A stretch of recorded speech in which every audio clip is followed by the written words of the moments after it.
Anda yedelmene ayıpla. Bu ne cennet bebesi koyalım. Жоңаяға да көз алдырар еді бірақ. Döksüde şöyle kuyana geldim жүрмем ki ne? Hazır. Basa келіп тұмыр не? Tamam git.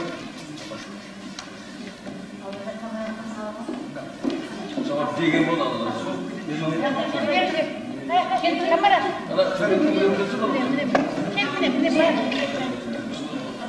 Şaman. Қадірлі көркөк өнер шайдалары, район жәмиетшілігі. Біздер бүгін Нөкісте көп меймандар болып келіп отырмыз. Ол да болса себебі мына Шомнай районында сондай мектеп салынған таза ғимарат. Мына президентімізге біздер мың рахмет айтамыз. Қайсы районға барайық, лицей, колледж бола ма, мынандай балалар музыка мектептері бола ма, бір балалар оқығандай, бір ұялмастай ата-аналар балаларын жіберуге, бір сондай орындарда балаларымыз білім алып жатырды. Енді бүгінгі біздер жиналып жатқанымыз Қарақалпақстан халық жырауы, Өзбекстан халық қабызы. Базардың жақын келбетін ятқа алу үшін жиналғанбыз. Қарақалпақ милли жыраушылық өнерінің атақты уәкілдерінің бірі Жұмабай жырау өзінің ажайып күнге ие хауазыменен тек Қарақалпақстан ғана емес, ол Өзбекстанда, қоңсы республикаларда, хатте дүния көлемінде Қарақалпақ дастандарын, термелерін, толғауларын жырлап, халқымыздың атын, көркем өнерін көктерге жеткеруге салмақты үлкен қосқан темір ағамыз. Енді мен бүгінгі сол ұшырасуға келіп отырған меймандармен таныстыра жақпан, сіздерді ең біріншісі. Міне біздерді басқарып келген, Жоңай ағаменен көп уақытлары бірге істескен, шетелдерге де барып, дастанларын жаздырып, сөйтіп келген ағамыз отырыпты. Біздердің ұстазымыз, университеттің ұстазы Амин аға Құрбанбаев.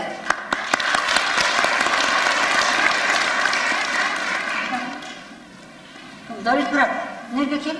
Ана, стульчик бар.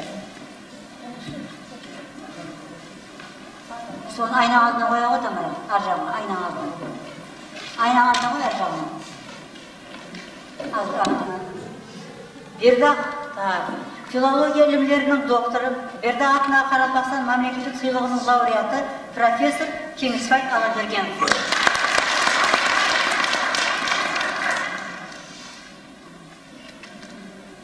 Филология ілімдерінің кандидаты, Мәдениет һәм спорт газетасының бас редакторы, жауаплы журналист Алназар Абдиев.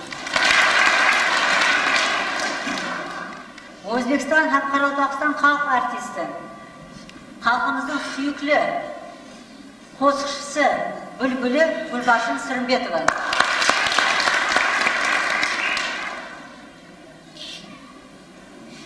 Енді Қарақалпақстан Республикасы Минетін сүйген көркем өнер қайраткері Алтын Мирас қорының басшылығы композитор Абадан Сапарова деп жазып мен боламын. Амундыря журналының бас редакторының орынбасары Қарақалпақстан халық шайыры Набира Төрешева. Өзбекстан халық бақсысы, бағана айттым ғой, мен атын айта алмаймын, мен қайдағанның аты деп. Міне, Өтемұратов.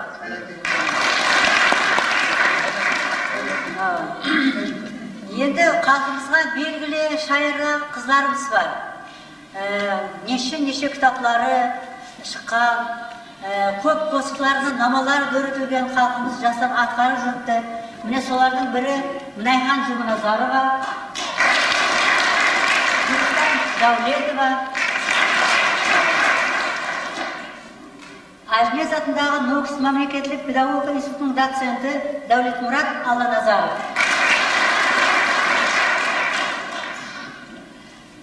Енді біздің Бердақ атындағы университеттің ұстазы, сіздердің жерлесіңіз, мақтаншыңыз Тамара Машарипова. бәріне таныстырып болдым. Енді сол Жұмабай жыраудың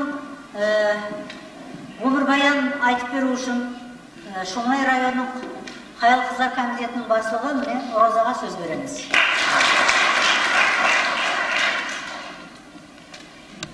Сөйлеймін кешеге.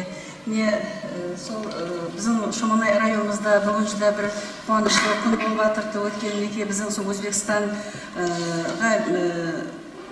Өзбекстан халық бақсысы болған Жұмабайға Базаровтың сол ядға алу кешесі болып отырды. Сол кешені шөлкемлестіріп, сол кешені районымызда өткеруді шөлкемлестіріп, башылық етіп келген имамларымыздан, Абадан апа, әмесіне район хакиматынан, сол хакимият атынан, сол Шоңай районының халық атынан миннеттаршылық білдіреміз, рахмет айтамыз. Сіздердің сол творчестволық жұмыстарыңызда тасқын табыстар тілейміз. Рұқсат етсеңіз, сол Өзбекстан халық бақсысы, Қарақалпақстан халық жырауы Жұмабайға Базаровтың өмірбаянымен сіздерді қысқаша таныстырмақшымын.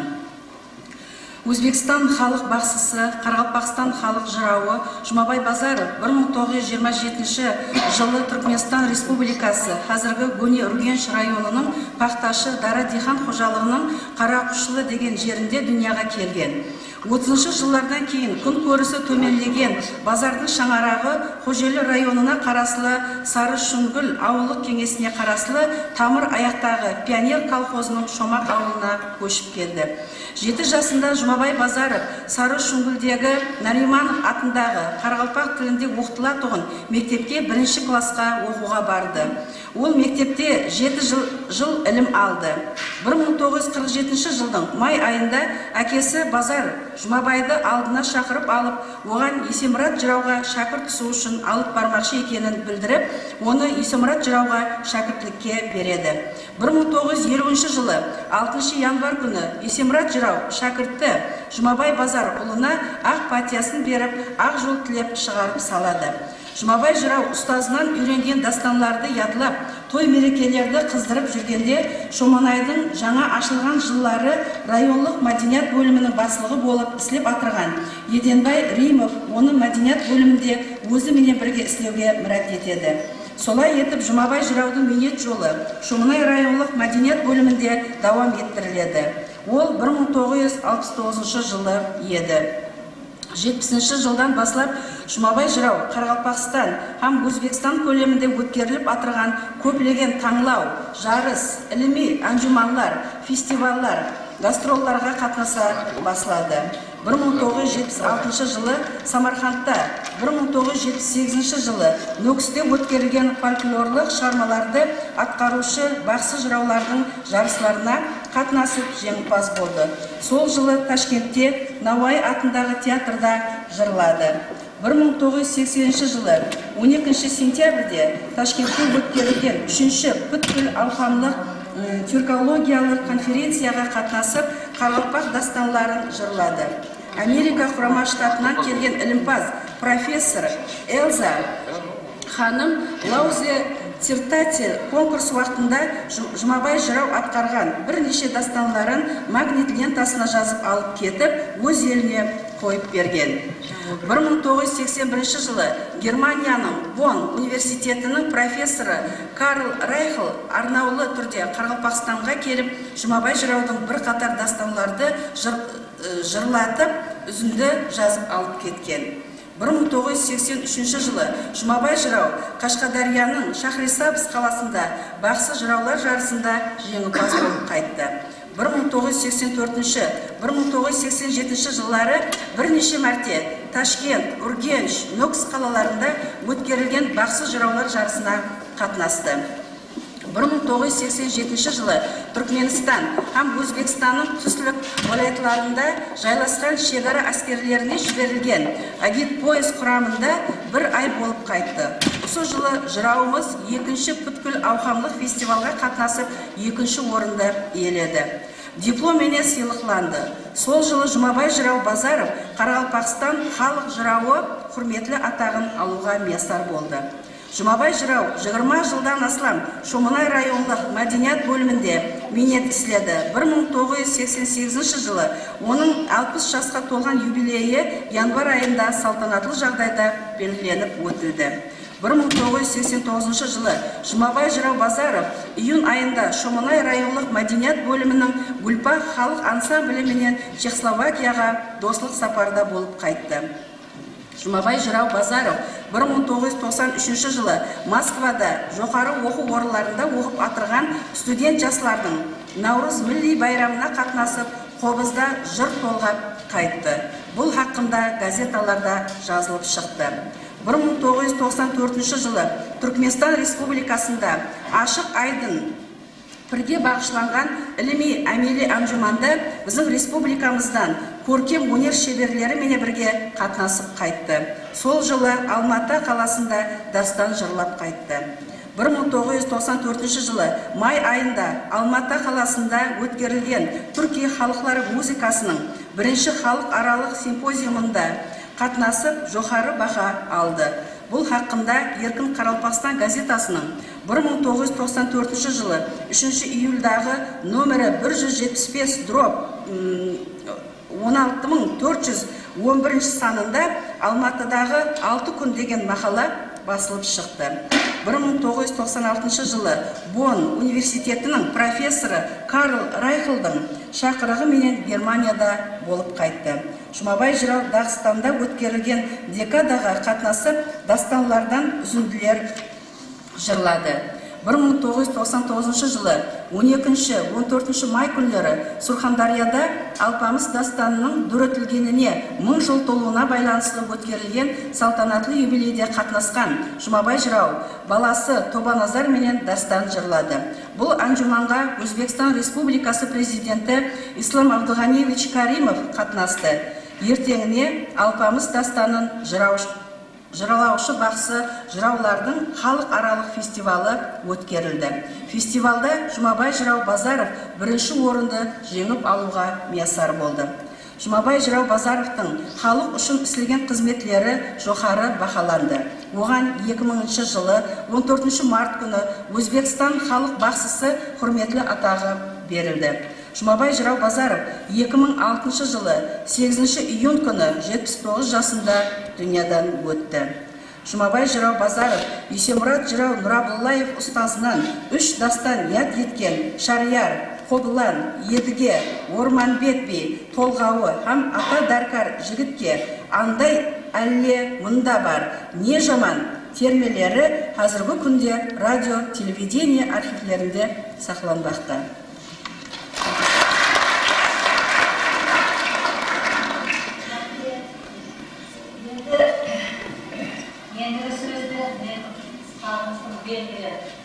Профессор, ұстазы, ілімпаз, біздердің құрметпенен, ізzetпенен сөзді Кеңесбай Аланбергеновке бермекшімін. Себебі Едіге дастаны ақында Жұмабай Жырау менен көп жұмыс істесті, жазып алды. Мен солардың бәрін сақлап, телевидение, радио арқылы біздер тыңлап көріп жүрміз.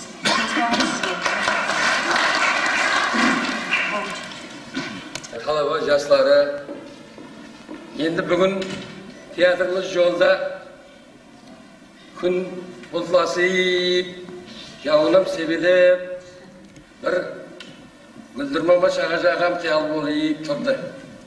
Халқымызда кәп бар. Жырау жырлаған уақытта, дастан айтылған уақытта, әсіресе Едіге дастаны айтылған уақытта әлбетте күн жауады деген. Бүгінім ненің ғайы десек, бұл дастанның ғайы екен. Бұл жыраудың ғайы екен. Жұмабай Жыраудың ғайы екен.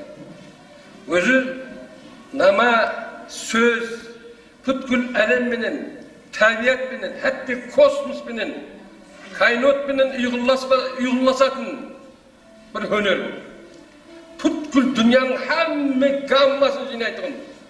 Дүниядағы әмме сеслерді, сөзлерді, ең сұлу әжайып нағызларды жүпкерлестіретін. Мен асылы төрткілден мен. Кейін мен айттым, менің екінші отаным Шоманай деп айтамын көбінесе.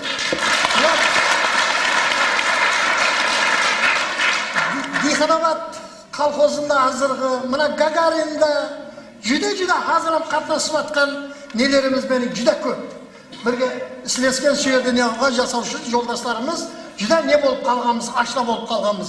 Hozir ham to'y merakelerga, yaxshi kunlarga qatnashib turibmiz. Endi men kim ekanimni 5-6 yil bo'lgan ekan, mana kelib aylanib mana hokimiyatga ko'rsak, meni yerda juda bir sup-suluv imorat, tap hozir ko'zda nesini oladigan bir imorat, ko'zing to'ymaydigan, qarab to'ymaydigan imorat ko'rinib turibdi. Bu bizlar shu yerdan tushdik, sol aytdi, ko'rkam hunar mektebi bizlarga kelib turgan yerimiz dedi. Sizlarda usunday yerda, usunday mektepda, usunday ilm daryohina iyi bo'lganingiz qurilgani bilan tag'i bir marta qutlug'layman. Bu degan so'z Jumabay Jirov hozir aramizda yo'q. Biroq aramizda o'tirganlarning barlig'i Jumabay Jirovning izdoshlari, men aytganda o'zbekcha aytganda, so'ning jumlaslarini davom ettiradigan sizlar qadrlab bo'lib yetishgaysizlar. Xudo xolasa sizlar tek Qoraqalpog'istonning emas, O'zbekistonning ham ko'rkam hunari bilan so Jumabay Jirovning izini berib butun dunyoga taratadigan, butun dunyoga Qoraqalpoq xalqini Qoraqalpoq ko'rkam hunarini tanitadigan aliga nega bo'lib azamatlar bo'lib yetsavergaysizlar. Men Jumabay Jirovni burun o'sha bilmay turgan edim. Mana hozir aytilgandan keyin aytdi, Abadan Safarovna aytdi. So 81-yil bizlarga Bon universitetining professori Karl Reichel degan keldi. Endi u oldin so kelib filialda bo'ldi, oldin akademiyada bo'ldi. Odan keyin menga topshirdi, so'roqlar men dekan edim fakultetning, Shetlar fakultetining dekani. Men borib uni kutib olib, sodan boshlab onun kelgandagi maqsadi so Qoraqalpoq folklorini izlashuvchi ham so'larda haligi yurilishi bo'lib kelgan ekan. So'ning birinchi so'rovi bo'ldi. So men uchrashuvim kerak bo'lgan odam Jumabay Bozorov deb aytdi. So safardan boshlab men Jumabay Bozorov bilan Jumabay bilan tanishman. So ko'p yillarga deyib so'ning bilan birga hali qari kelgan sayin, qari kelmagan vaqtlarim birga uchrashib yig'ilib yurganman. Jana aytib o'tdi, Abadan Safarovna aytdim, men Kensbay aytdi, u 12 yoshida Yesimrat Jirovga shagird tushuvga borgan ekan. Yesimrat Jirovga dedi, bordim dedi, jupim kiyinganman dedi, so neden piyoda bordim dedi, Qo'ng'irotga dedi. Borib dedi, so azonda borib o'tirib dedi, yig'ilib o'tirib, sonda ota, men sizga shagird tushuvga kelib edim, men sonda yuramoqchiman, talabonman deb aytsam dedi. Balam deb aytdi dedi, hozir jirovchilikdan ham nesi, ne odamlar to'y nega o'sha aytavermaydi, aytgandan hech narsa bermaydi. Men buna bolalarimni zo'rg'a deb o'tiribman, bag'ib o'tiribman nom bilan deb aytdi dedi. Onda dedi, kempir dedi, ana ne hayoli dedi, ay qarri, so bolalar kun ko'rgan yerda so'lam ne bo'lar kun ko'rar. So ne dedisin, so'ning shuni ovqat pishmaydi, tandirgan noja bo'lmaydi so bir bola uchun. So balagan ne qila qo'y, olib qala qo'y, ruxsat bera qo'y deb aytdi dedi. Bu Jumbayga menga aytib bergan gapi. So'dan boshlab so Yesimrat Jirovga so ne tushgan ekan, shagird tushgan ekan. Endi 1997-yil janob Abadan Safarovna aytganday, Bon universitetida Turkiy xalqlarning dasturlarining muzikasi degan ne bo'ldi? Simpozium bo'ldi. Bu simpozium butun dunyoning haligi nelari, ilmpazlari so simpoziumga keldi. So'ning nesida bizlarga hali aytgan miratnoma berib, men Abadan Safarovna ham Jumabay Bozorovni olib, so'larga ne bo'lib, dilmash bo'lib borganman. Endi so Bon universitetida bo'ldi, Bon universitetining qarshisida Badxonev degan kichkina qala bor, shu yerda bir ulkan mekamada bo'ldi. Endi o'g'an so ana jirovlar Mongoliyadan kelgan jirov bor ekan, Turkmanistondan bir jirov bo'ldi, baxshi bo'ldi bir yigit. Boshqa hammasi tinglovchi, izlatuvchi ilmpazlar, olimlar. Endi shu yerda Amerikadan kelgan bir ilmpaz bor ekan. Bir ilmpaz o'zi bir kitobni ko'rsatdi. Mana hozir bu yerda stolda turibdi, yedigaga o'xshagan qalin kitob. So kitobning arkasında obloshkasida esingizda bo'lsa Amerikada chiqqan kitobdir. Obloshkasida Jumabay Jirovning qo'lida jarlab o'tirgan surati bor. Amerikada so vaqtida, Amerikada chiqqan kitobda Jumabay Jirov so'ning arkasida haligi sonra sureti әлі не қылып отырыпты, жырлап отырған суреті бар. Енді оны инглиз тіліндегі кітап, мен оны не қылмадым, онdan сорай алмадым деді, өзі алып келген бір дана ана нелерге көрсету үшін алып келген.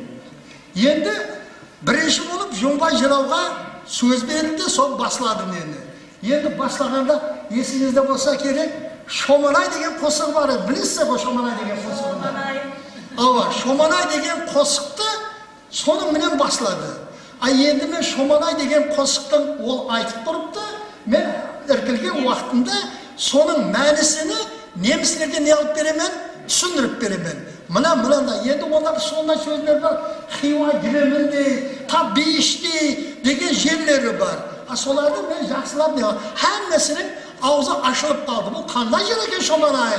Қандай жер екен Шоманай деп не қылып қалды. Hatta бірлері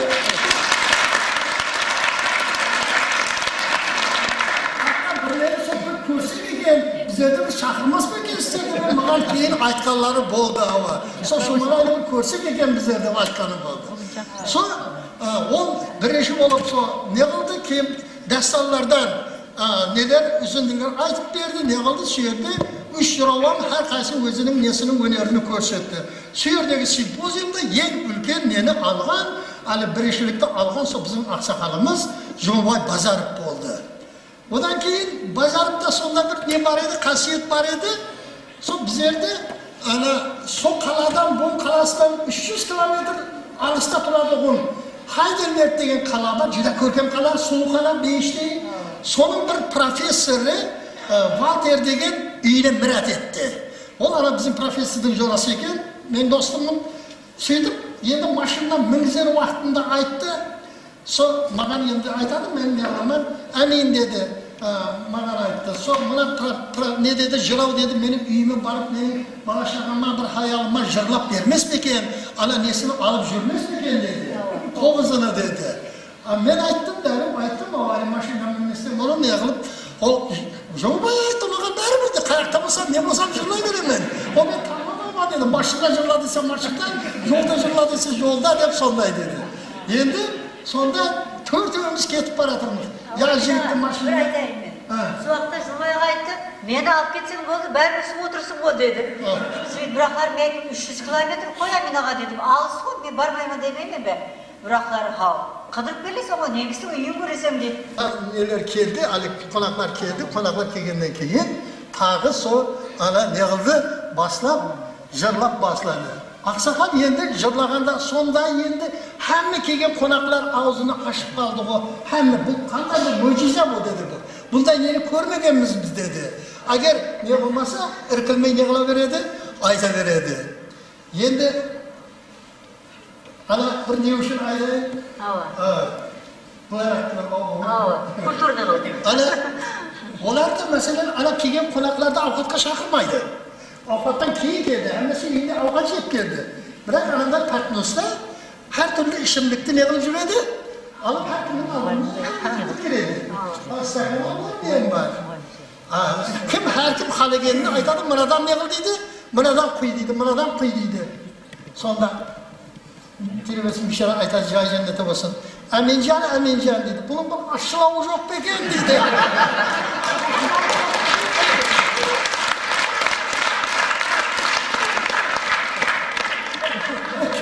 Onlar da aytamalı, aslında üstündeydi. O düşündürüm.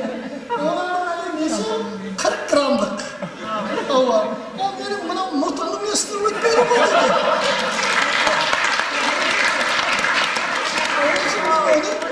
Kana aytamam, oğa bir ülkede ustakanma ya bir nemi beredi. Endi bo'ldi, neler ketdi, jırladı, dem aldık, yallamız yeni jakayıp dep turgan vaqtimiz 12 saat, tungi saat 12. Sol vaqtlari Jan Valter'дің mezbanның kızı keşkin sinemlerine okurma eken. Keşkin edi. Endi bizler jakayıp dep turgan vaqtda ana kızı keldi. Kızı ya isleydi ya okuydu geçerdi üniversitede nelerde okuydu. Endi ana kızı kelse uşu bize ne alayın devatırmız? Dem alayın devatırmız. Jakayın devatırmız.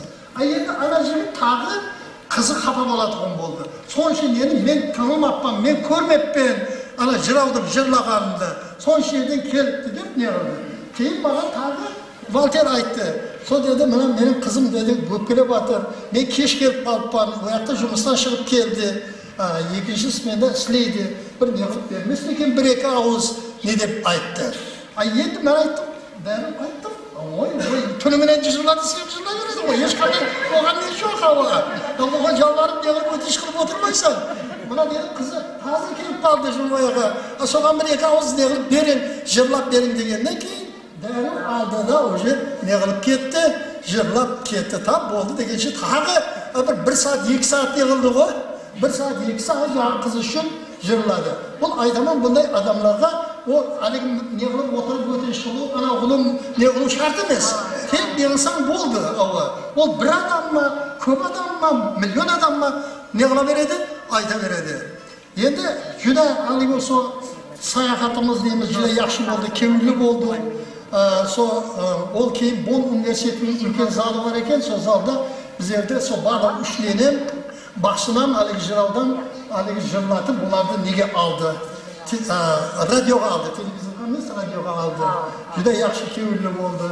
Оны айтқанда Жұмабай Базаров жаңа Кеңесбай айтты, мына Ағада Сапарова айтты, үлкен Қаралпақ дастарларыны, Қаралпақ әлгі дастарларыны, эпосларыны bütün Қаралпақ халқыны bütün дүнияға таратқан, танытқан адам болды, үлкен инсан болды. Сіздер жаңа сол Жұмабай Базаровпен мақтансаңдар, сондай аталарымыз, сондай бабаларымыз өтті. Біздер солардың іздашыларымыз, солардың несін давам еттіреміз деп неғылсаңдар арзиды. Жұмабай аға, о hayattan, өмірден көз жұмған болса, кеткен болса, ол ісіміне жаңа көрдігенмен едік, айтып тұрыпты, неғып тұрыпты. Ол өзі өлмейді. Өзі хәмеше сіздерменен, біздерменен, ата біздермен келешекте аталарменен бір қана жасай береді, ол бір қана hayat адам. Енді тағы сіздерге амандық, денсаулық тілеймін, жұмыстарыңызда табыс тілеймін.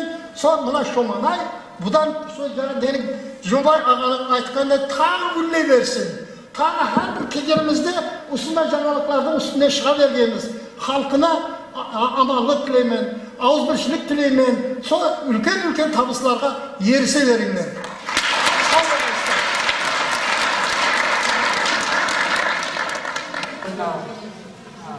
Жақсы болды. Енді Шоманай деген бір жақсы киелі жер, көп шайырлар шыққан, міне Жұмабай жырауның өзі Шоманайға болды. Өмірше қалады. Шоманай деп әзір Германияға шетелге барсаңыз, Шоманай десең сразу жырау дейді. Жұмабай жырау. Міне жаңа симпозиумда болғаннан кейін, 1-3 күн тамам болғаннан кейін көп енді меймандар бар. Шетелдерден келген доктор ата осындай полный зал отырыпты. Ағатануға барамыз. Ағатануға барған уақытта стол. Екінші рет барған уақытымыз конкурстан кейін. Уже Жұмабай жырау деп жазылған екен столдың үстінде. Уже мына стол баса біреудің столы емес, Жұмабай жыраудың столы. Енді үстімізде адам көп. Анауам келатыр, мынауам келатыр, тағы біресе айтып, о немісше біздер білмейміз. Жұмабайға сірә білмейді.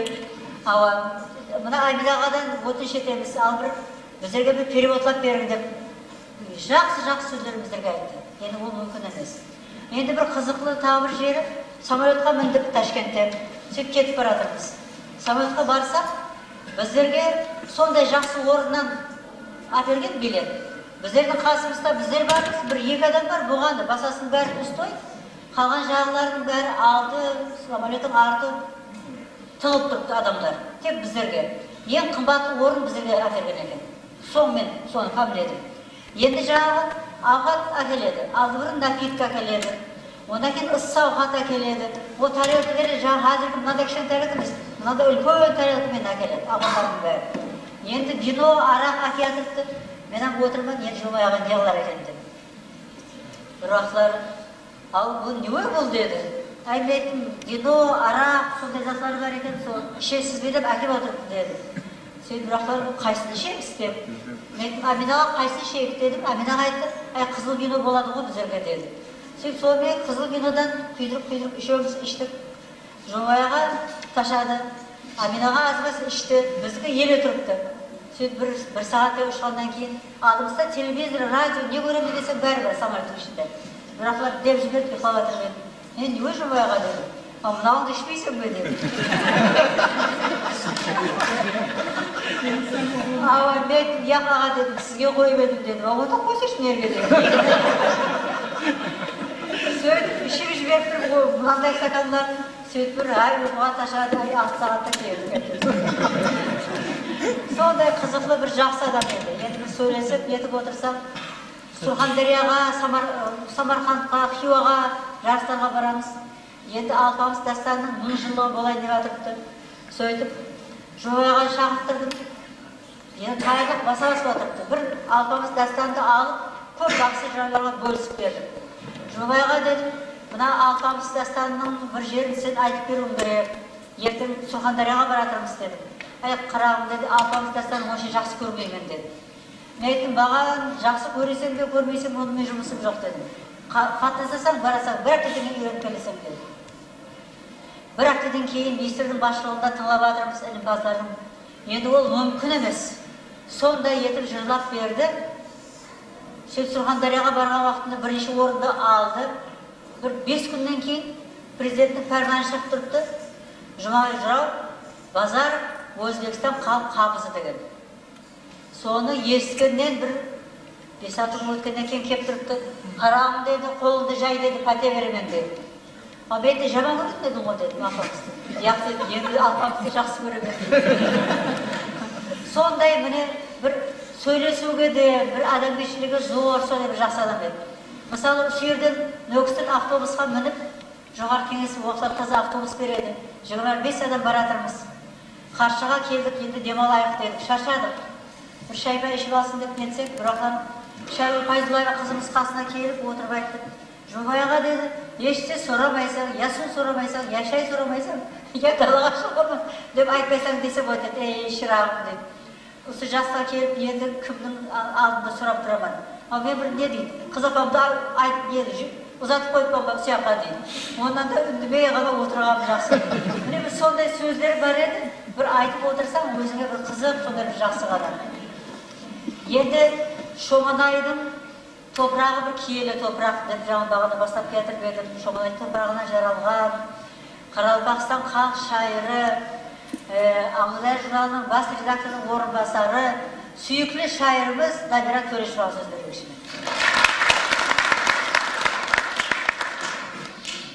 Жиынларға барады, үлкен құрлар болады. Енді ол уақытта һәм жер Қоңырат деп аталатынбыз. Біздер Қоңыраттың бұрын Қоңыратта туылғанман да, паспорт бойынша Қандыгүл районының территориясында туылғанман. Негізінде үлкен құрлар болатұғын еді. Сол құрда кеш болғаннан басты сол таң атқанша Жұмабайға жырлайтұғын еді.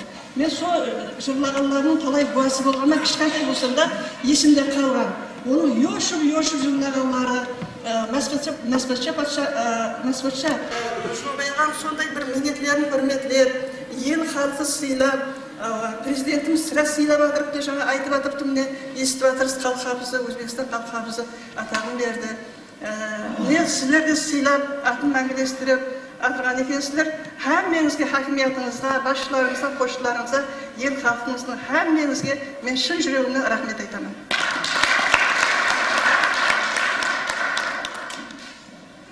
Міне жастарымыз осындай жақсы оқу орнында оқып атырыпты. Әлбетте, мен де сенемін, осы жастарымыздың арасынан Құда қаласа Жұмабай ағадай ажайып жыраулар, сондай-ақ бақсылар, қосықшылар, үлкен талант иелері өсіп шығады, һәм ұстазының Жұмабай ағаның атын һәм уақытта байрақ етіп көтеріп жүреді деп сенемін. Мен Жұмабай ағаға арнап жазған бір қосығым бар еді, сіздерге соны оқып берейін. Рахмет.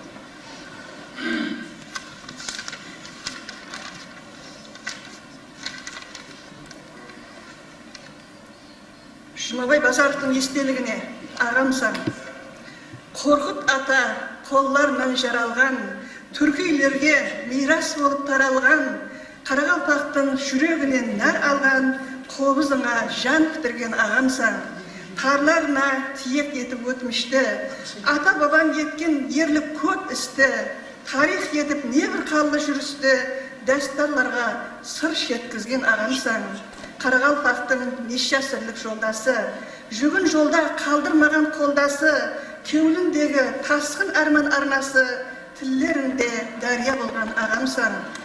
Едігені жырлағанда төгілтіп, аспанды да жылаттың сен егілтіп, миллион көзді жайық бетке телміртіп, батырым деп жол күттірген ағамсан. Шариярға сұмлық еткен бастанды, томыртқаға тығып қойып тасланды, тамашаға жіберіп көп құсларды, жауызлықты күлкі қылған ағамсан. Алпамыстан 40 қызды тірілттің, мәсбатшаға аттың басын іріктің, инсандағы сан мың мінез құлықтың бірін қоймай тәріптеген ағамсан. Жырады ескіткенді тәсен қылған ағамсан. Абадандай қызым түсіп алдыңа, жол баслады Европаның қалқына, Карл Райхл сен арқалы халқыма тәріп беріп таныстырған ағамсан. Ана халқым минетіңді сыйлады, сенің үшін қалбінен гүл жинады, ісміңді мәңгі қылмақлықты ойлады, ел халқымның мақтанышы ағамсан. Сізден қалған алтын мирас өлмейді, қалбімізде бәһар болып гүллейді, сансыз жырың жанымызды тербейді, ана халықты жырлап өткен ағамсан.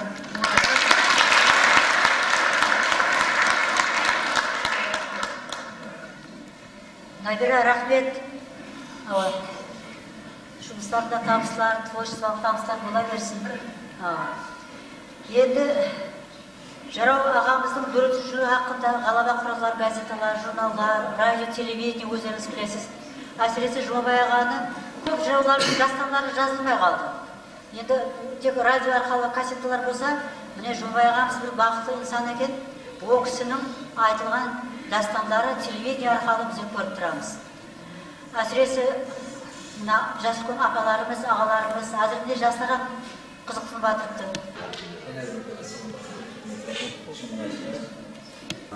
Мен сол уақытта мәдениетіміз подкастының редакторы сол уақытта үлкен бір мақала жазған екенбіз.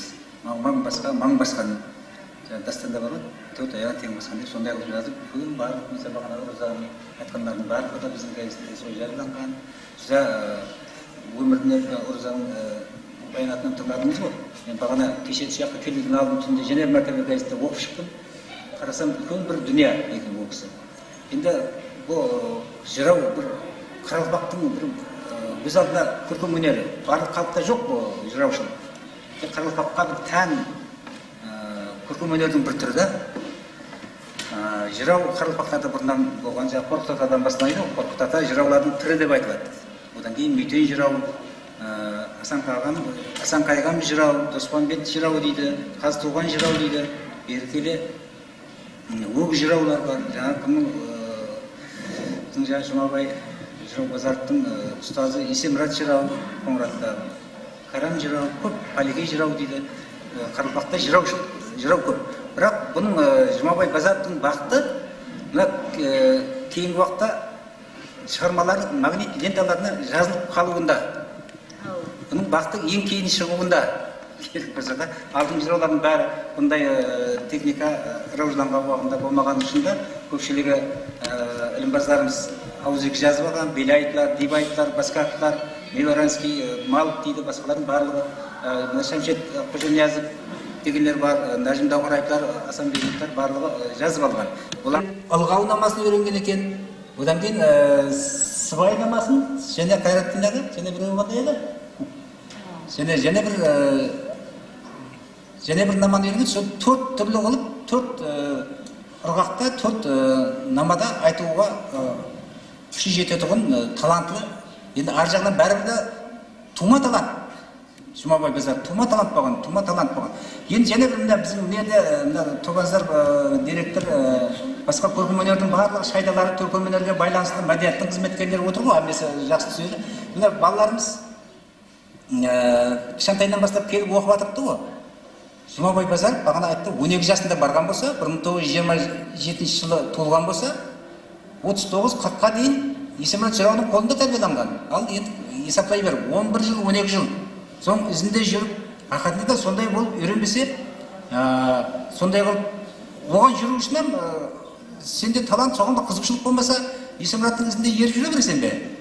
Соған деген өзіңде не болғаннан кейін жұртты. Соған қызығады, соның айтқанын несін үйренуге қызыққан үшін де сондай қылып 11 жылап жүріп, ақиқатында соның жемісін кейін жағында көрді. Бүгінгі күні қандай адам болып отыр? Тек Шомана емес, Қырғызбастан емес, дүние жүзіне мәлім осындай минеттің арқасында сондай дәрежеге жетісіп отырыпты. Мен не айтпақшымын, оқушыларымыз осындай қылып ізіне түсіп, жақсылап үйренсе, минетпенен болады. Таланттың 99% минет деп айтылады ғой, енді бір жерлерде сөйтіп айтылады. Максим Горький айтқан дейді. Яғни сенде талант болса, соны өсіру үшін сен минет етуің керек, ізденуің керек, оқуың керек, тынбауың керек. Нағыз қатарынан қалмаймын, жақсы ертең адам боламын десең, сен талантың азындай бар болса, соны рауажландыруың керек. Міне біздің оқушыларымыз осыны сезіп отырыпты деп ойлаймын да. Яғни 50-ші жылы оған пәтия берген. Яғни 39-ларды келгенімізде 50-ші жылы пәтия берген екен ол кісіге. 50-дің бер жағында қанша кеше 2010-ларда қайтыс болды ма Ақсақ? 2006-та. Сол жылы қайтыс болған екен 80-ге бір шығып нетіп жатыр, иә? Ол бейшара. Құласы неше жыл болады сонда? 56 жылдай халыққа қызмет еткен, ярым ғасырдан көп уақыт. Оның ішінде бұның атқарған дастандар Шариғар бар, Қобылан бар, Едіге бар, Орманбеттей, Толғау, басқа енді үлкендерді айтып жатырмыз да. Олардың әрқайсысын мен қазір журналистикаларға да сабақ беремін. Сол жерде енді бұл жерде әдебиет сабағы жоқ та онша. Қарызбақ енді фольклорға бай қалып қой, әдебиетқа, фольклорға бай. Ол енді жаңа 100 томдығы шығып жатыр, басқа.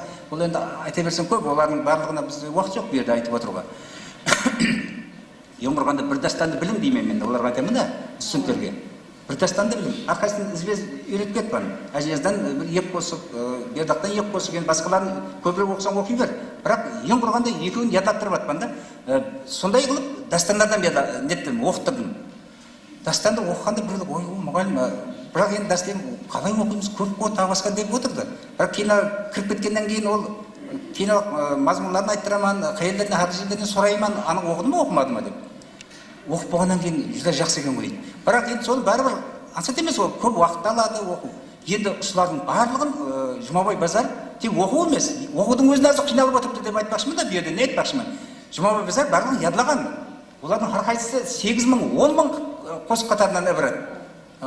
Біреулер 15 мың қатарға дейін. Қобыландар үлкен, Шариғарам аз емес, Едіге сірә үлкен. Осындайлардың барлығын һәм тек оқу емес, соны ырғағыменен әр жерде жаңа айтқандай нашар болса нашардың рөлінде, еркек болса еркектің рөлінде әрқайсысының өзінің дауыс толқындарын жеткеріп, образға кіріп, әр образды атқару үлкен талантты, үлкен шеберлікті талап ететұғын не. Соның ішінде Жұмабай Базар үлкен ұсылардың барлығын жеткеріп бере алған ішінде үлкен жырау болып отырыпты. Енді бағына біздің Кеңесбай аға да жүзі жақсы кітаптерді айтқанда, Амин ағалар олар бірге жүргеннен кейін ода елі көп бұларда ақсақаларда. Ол үшін бір дастан айтатындай уақыт керек. Бұлардың әрқайсысы Абадан апаның өзінде қаншасы тығылып батырыпты, барлығын бірлерінен айтып батырыпты. Сондай ақсақаларымыз тамаққа бай қалыппыз ғой. Жұмабай Базардың рухлары шат болсын біріншіден. Рухлары әммеге күш қуат берсін.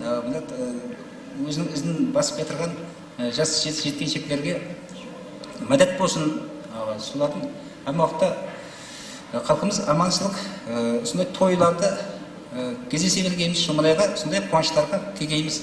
Байрамлар юбилей ұласа берсін.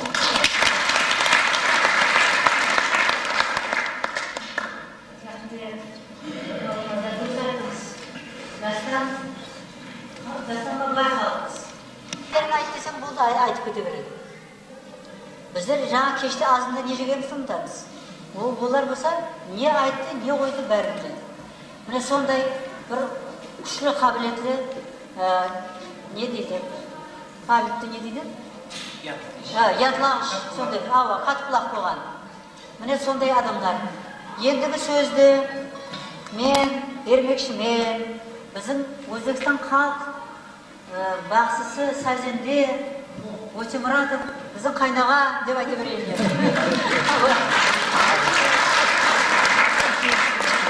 Ассаламу алейкум, құрметті достар. Мінекей бүгін Жұмабай ағаның яд етіп сіздермен ұшырасып отырғанымыздан жүдә қуаныштымыз. Біздер мұхаллес ансамблінде істеп отырған уақытымызда Жұмабай аға көп дастанларды жазды. Радио комитеттің фондына, телевидениенің фондына. Сол уақытлары Нөкісте болған уақытларында жігітлер көбісі Жұмабай ағаны үйіне апарып бір шай беріп, бір майдан сәугетлес болуды қалеп көп жігітлер үйлеріне мұрат ететін еді. Міне сондай отырыспаларда бірге отырып, саз сәугетлерге сондай бір дастанларды тыңлап, сол кісілерді көріп, солармен бір майданда болса сәугетте болғанымызға біз өзімізді бақыттымыз деп есептейміз. Жұмабай аға хақында Кеңесбай аға, Әмин аға, Абадан апа әммесі сондай әжайып сөздерді айтып адыпты. Хақиқатында да біз оннан артық мен өзім тәрбиелеп бере аламын деп айта алмаймын. Расында да хақиқи талант Құдай тағала берген сондай бір күшлі қабілет.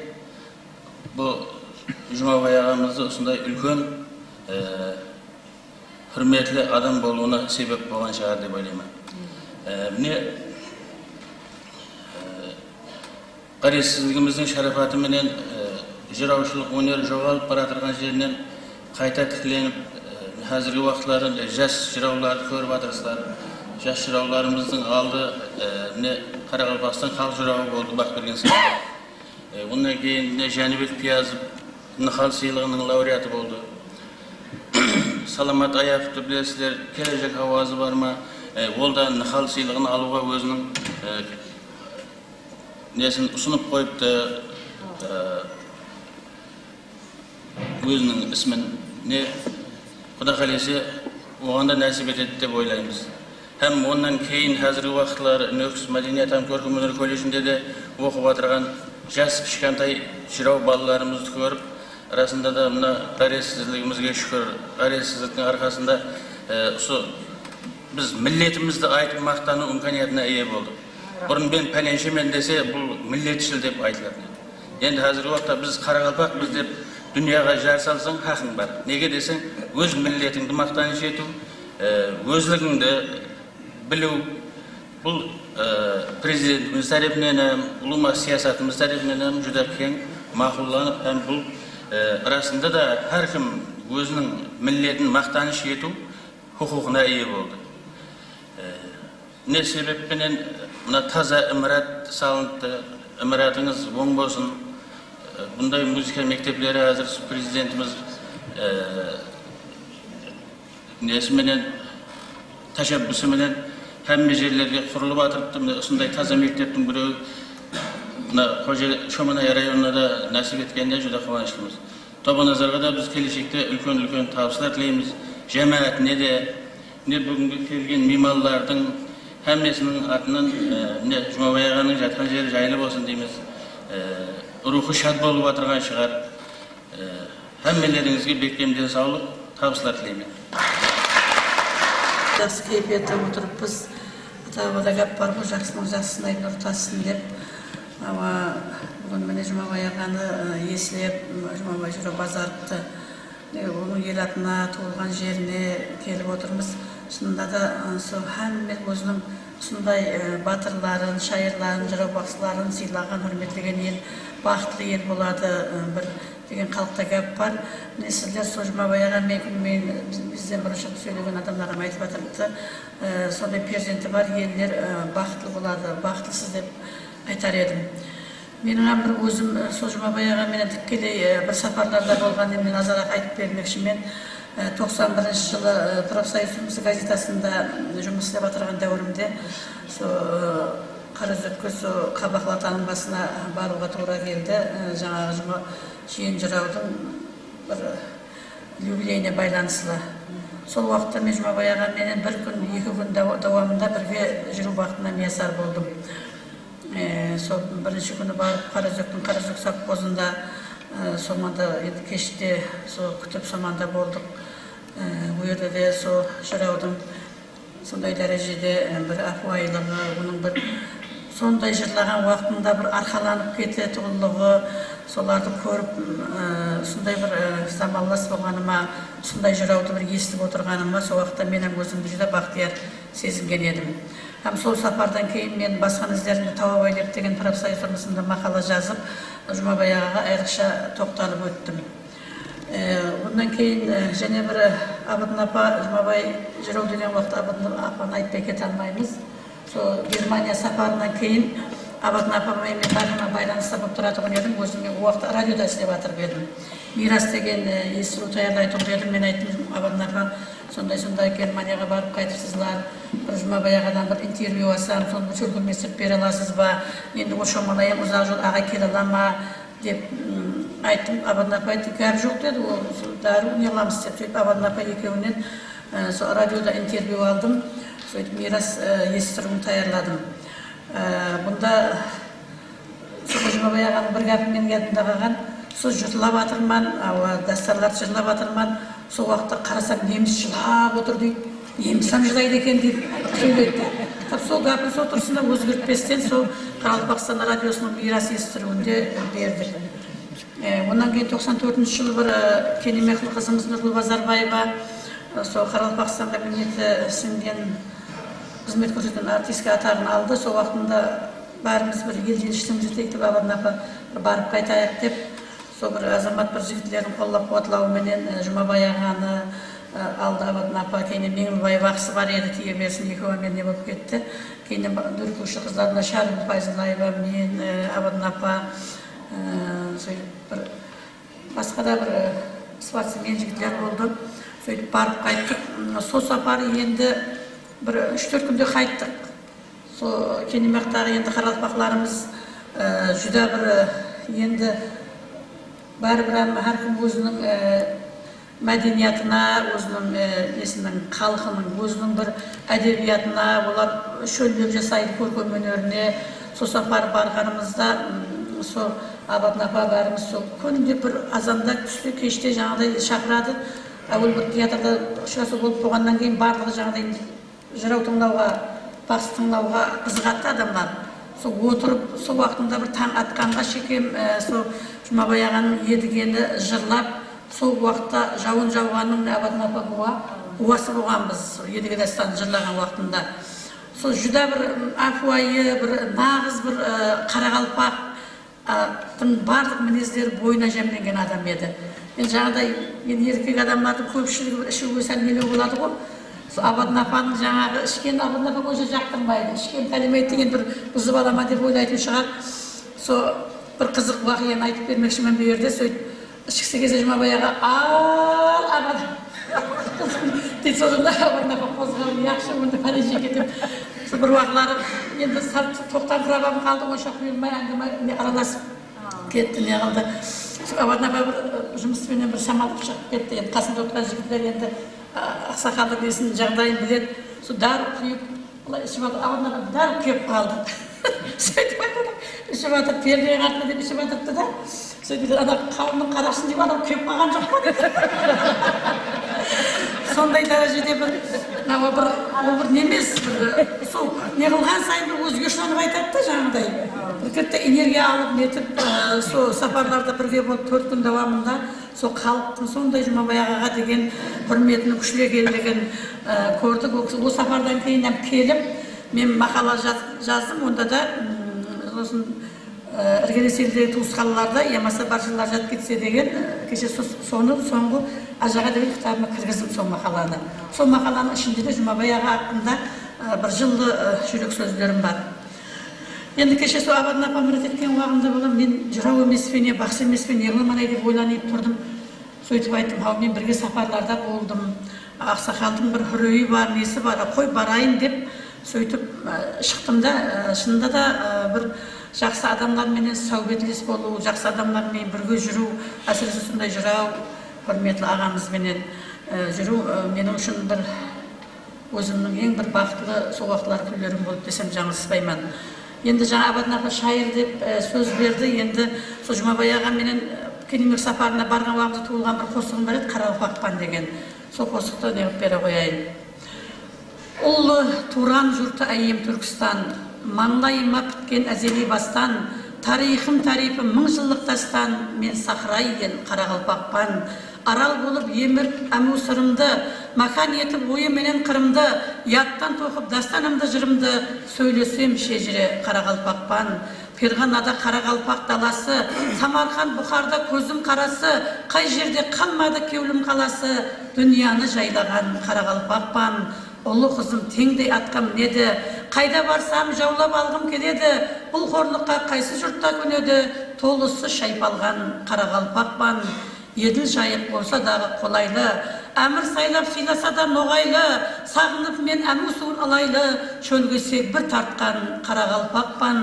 Түркі дүния қауымының сересі, менде Қытай қыпшақ Қоңырат төресі, кенегес Маңғыттың бәрі-бәрісін бойыма сіңірген Қарақалпақпан. Қоңыратым билесе Қиуа қаласын, Маңғытым биледі Бұхар даласын, қыпшағым бәрінен шығып орасан, қоқанға қам болған Қарақалпақпан.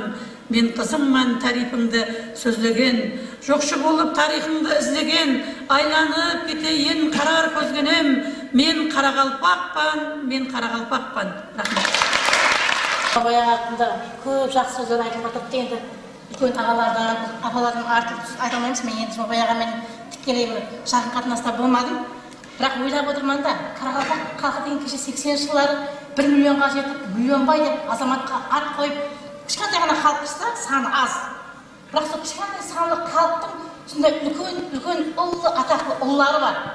Атын шығарғандай, Бердақ шайырдай, Жен жыраудай, Күнқожадай, Жұмабай аға Базаровтай, мысалға Абай деген дәру қазақ түсінеміз. Миллеттің адамдары да олар.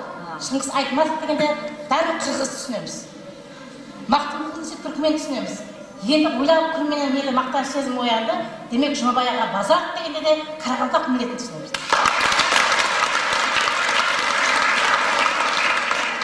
Енді Шолманай менен бұрыннан тығыз байланыста болмаған, мен сол 5 жыл сұлтанның басылығы болып, менің барлық мұғалімдерім, директорларым, бақша бастыларым Шолмайды қақтата болады.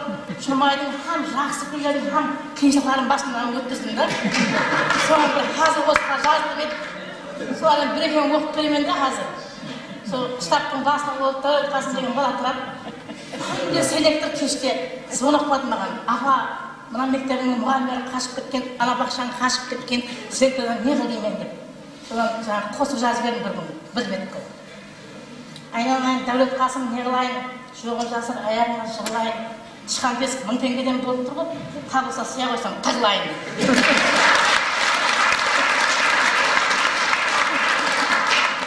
Содан министр машинға мінгізіп аралату үшін алып кеттім мен. Қолым келіп кеттім, алса қашып кеткен болса әңгімесі. Енді не қыламын мен деп, не? Тымын демейді министрім, артында отырып кеттім. Айжөлдің етегіне алып барып Правда бетке. Қашпаған екен, замын жұтты сүйерде Сәрсенбай деген белгілі қызметкерім бар. Сол тақтада азаннан кешкен болатығын. Қуанып кеттім, екеуі жұтты деген сөйтіп машинада қайтып кәтірейіп, министрдің артында қойдым. Жүз байлап қосып жаздым, ол кітаптарға түсті ол қосып. Біз бұтын ғалыстар деген кітабын кесе аласыз, қиын алмайды. Айбүйір әзірлер деген.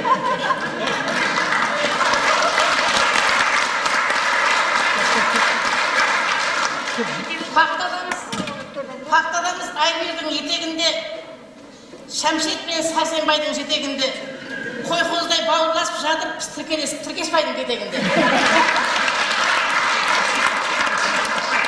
Біз білмедік, түсінбейме тілімізге, біләмбақ деп ұн қоспайды үнімізге.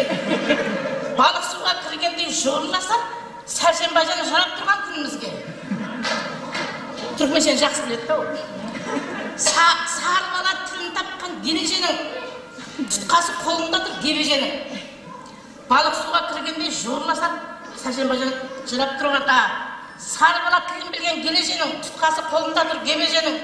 Түнілгенге ұшғаның дейхімінде көрсеңді туысқандай демеген. Шұбатың да, айраның да соны кекен.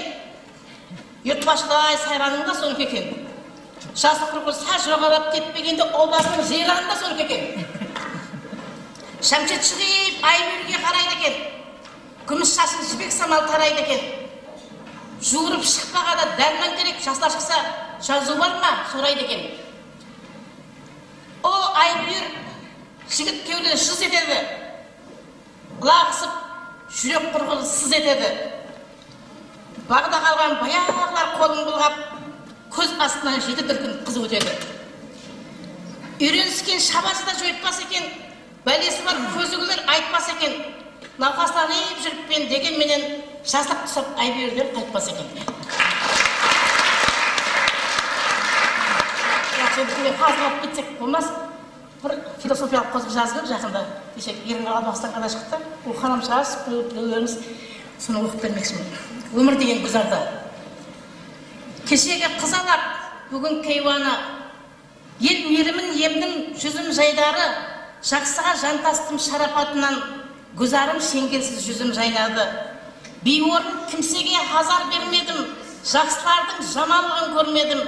Тілі бір жақ, ділі бір жақ жанлардың саясынан аулақ жүрдім ермедім.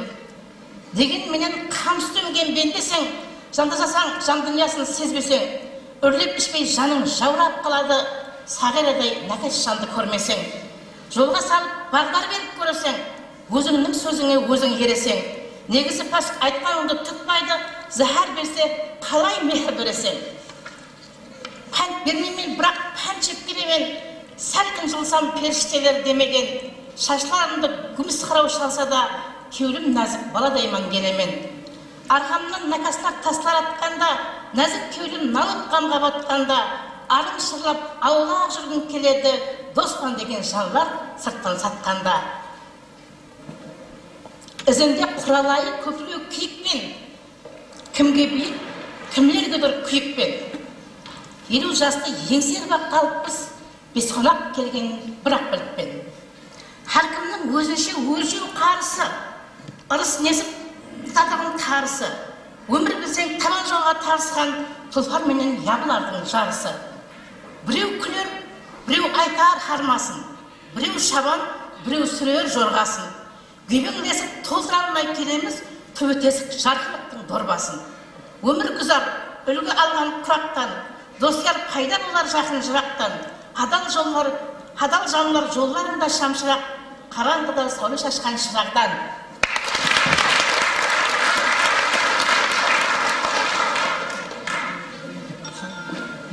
Ой, рахмет, Гүлстан.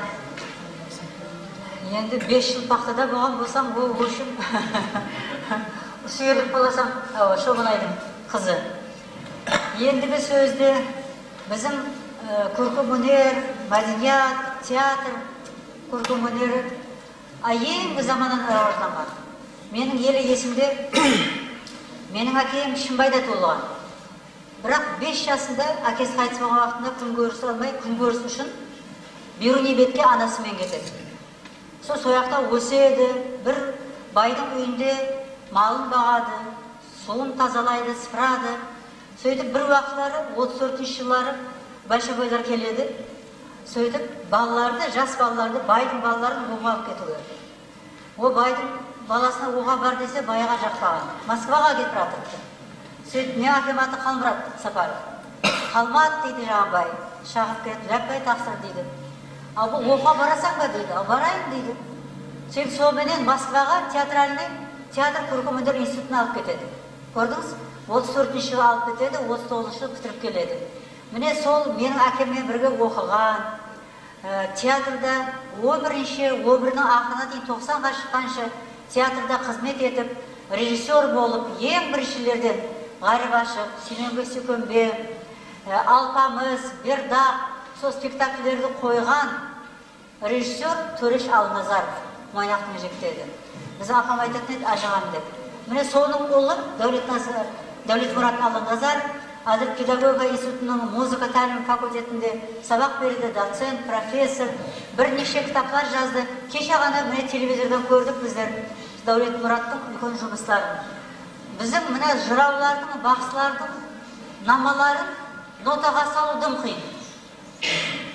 Ол бір қара минет, бір инеменен құдық қазғандай.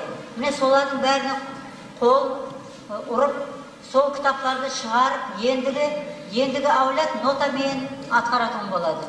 Ауа, міне мысалы Англиядан келеме, Америкадан келеме, Франциядан келеме, сол нотаны берсең болды, өзі шертіп кете береді. Міне сондай ақылға жеткерген бір үніміз бар. Дәулетмұрат Алмазаровқа сөз бермекшімін.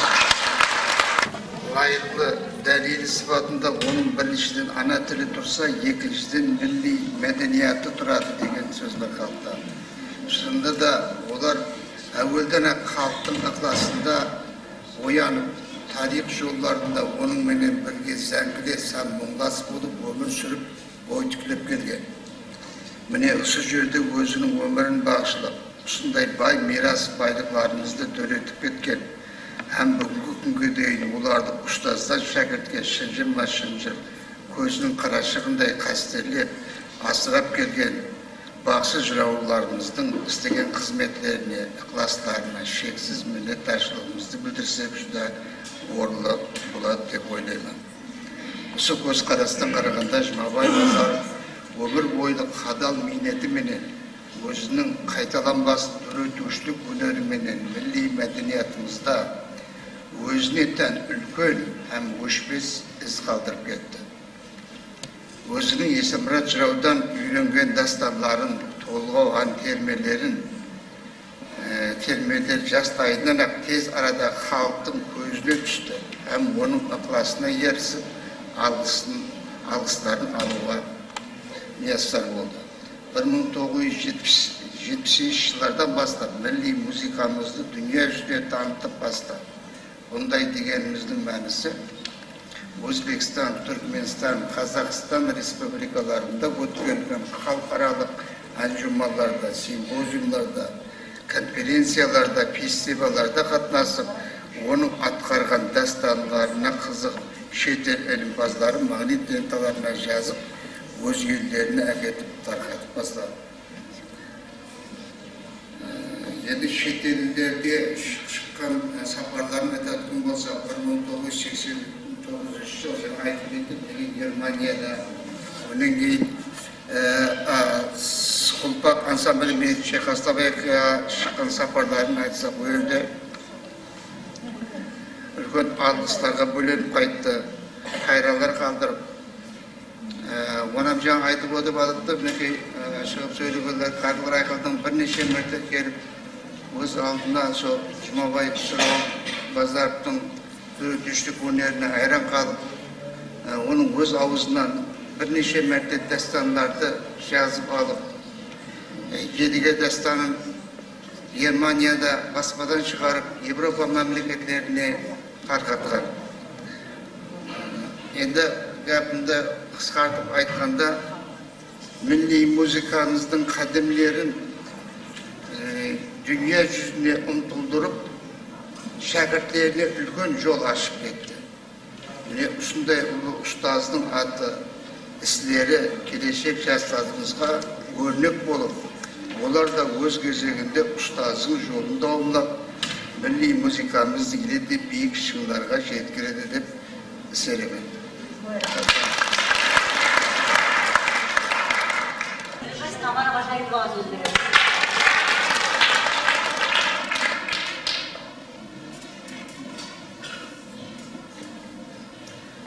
Ассаламалейкум.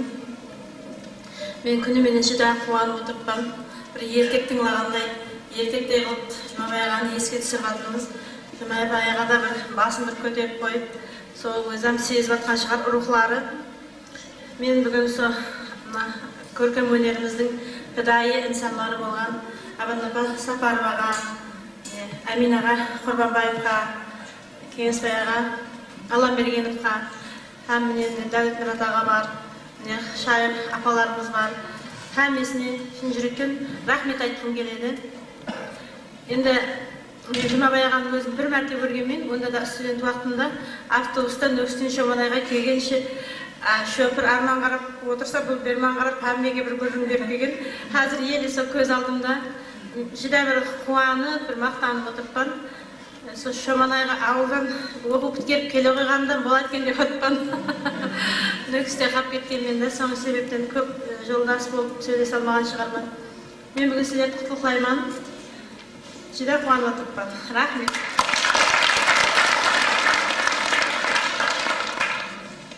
Енді сіздер Қарақалпақстан халық артисті, біздің үлгіліміз Гүлфаршын Сырымбетоваға неге сөз бермейді деп. Біздер енді әр уақыт ең есіне қоямыз да, жаңағы закускіге. Сол Гүлфаршын апа Сырымбетоваға. Халқы, шөмені ұстазлары, міне отырған жастарымыз, шәкіртлер. Бүгін сіздер бір тарихи жиылысқа куә болып отырсыздар. Бұл үлкен халқымыз үшін байрам. Міне президентіміздің бір даналығы менен кейінгі уақытларда искусство қызметкерлеріне көзқарас қылып, міне бүгін сіздерге музыкальный школ ашып, оның атына халқымыздың белгілі жырауы Жұмабай ағаның атына қойылып жатыр екен. Бұның өзі сіздерге үлкен мақтаныш һәм енді қойылып жатыр. Исамымыз бұл сіздердің мына школыңызға үлкен бір мақтаныш. Мен енді көп сөйлемеймін. Күнімменен ортаға шыққандар жырау туралы көп үлкен мақтаныш сөздерді айтты. Халқымыздың мақтанышы, особенно мына айрықша айтқанда, Шөмінай районының жастарының үлгі болатығын үлкен мақтаныш жырауы. Енді біздер бір заманда халқымызға қызмет еткенбіз. Ол кісімен мен әр уақытта халқымыздың той мерекелерінде ұшырасатын едім. Енді бағана бұл әр нәрсенің өзінің басынан өткен адамның іші біледі. Бағана енді бір көкір ретінде һәм соның өмірінің тарихының бір не дейді, табиғатларына азғантай еслеп кетті, ашысынан болсын дегенде.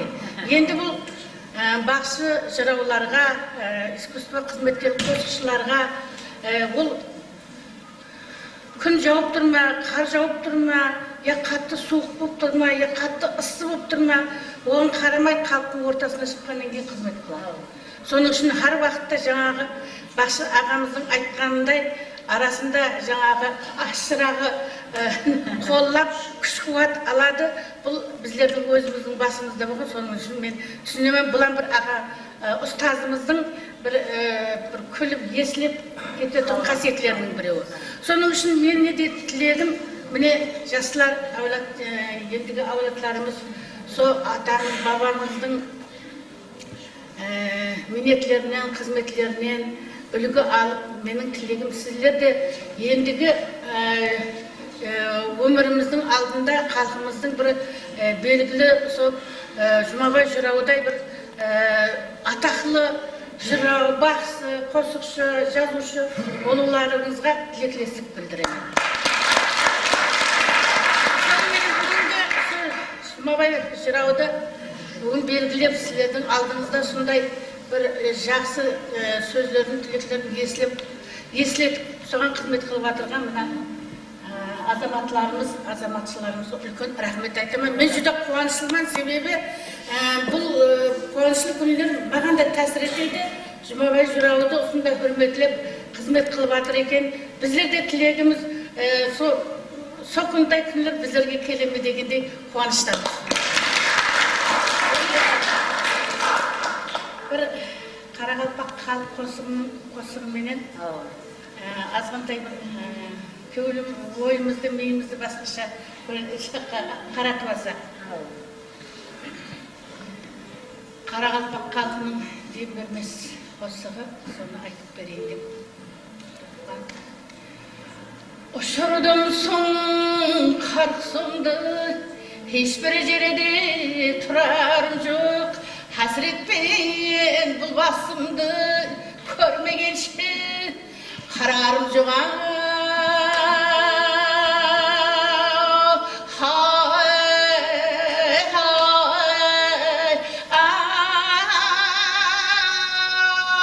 Қарарым жоқ. Ұшты бұл дәулеттің құсы, аттар арман аяулы құсы, дерегін бермес ішкісі, көрмегенше қарарым жоғана.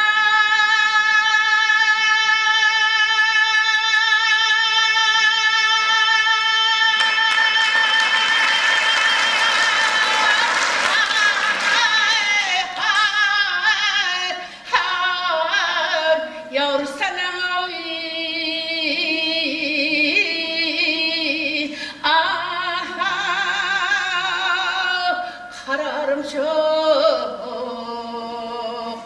Menes tevrem yavrum kelse kelip güvüm alsa Sırmıraklı kavar verse ikimizi koyar joğana.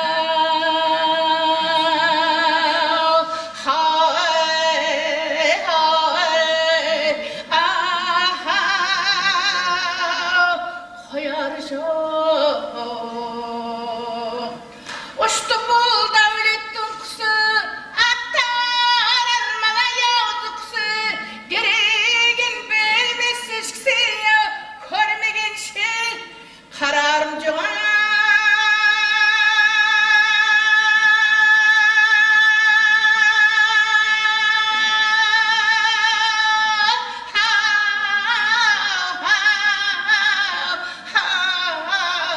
Yavru sana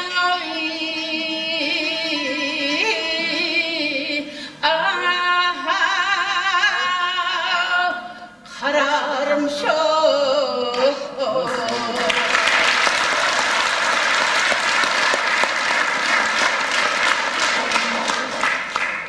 Yetmayın polis değilmedi mi? Anlaşmadı mı?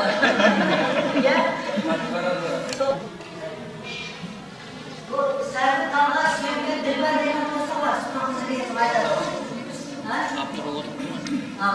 Yeni ben ayda gelin bir günde Orunbay bizi uyga geldi. Orunbay, Orunbay durub.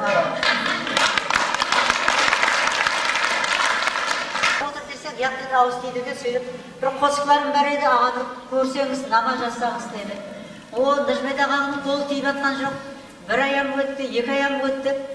Мен оның арасында бір 5-6 қосық жазып үлгеріп, сөйтіп Гүлхатижаға қыздарымды қызғанама деген қосықты жаздым. 5 март күні телевизордан берді. Өзі әдетім сондай, қосық жазсам Нәжметтен көрсетпеймін, сразу эфирден өзі біледі бұған. Сөйтіп бірақлар, «Хау, мынаны сен жаздың ба?» деді. «Ава» деді бірақлар.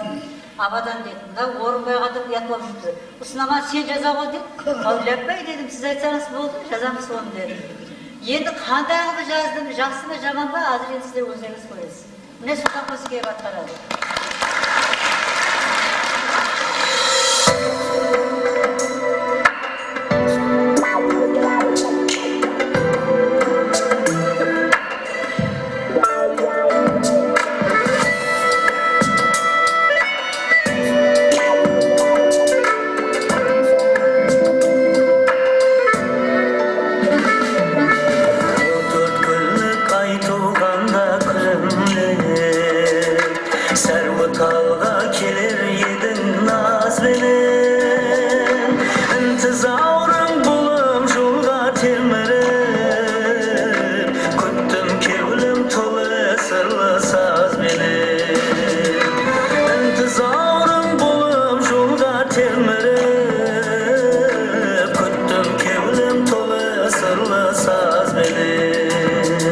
Sarı talga sürgün dilber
sonlar vantalgan.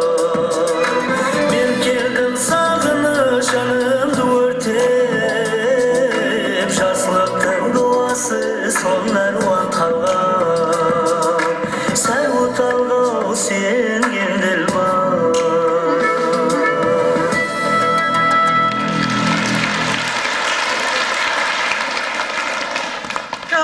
Abadan bir minut. Şamanaga kunde gele bermemiz. Bir yoqqa saat berek.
Soğan aralgan bir aslarının birini aytып берем.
Başlarımız, kızlarımız. Енді екінші мәрте рахметімді сәлемдауға сүйіңізді бардық қойып бердіңіз.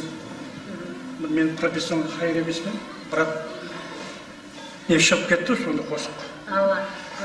Әзірге сіз мінекей сол қосыптың темасын өзі айтыпты, Сәрбаталға сүйінгенді барды.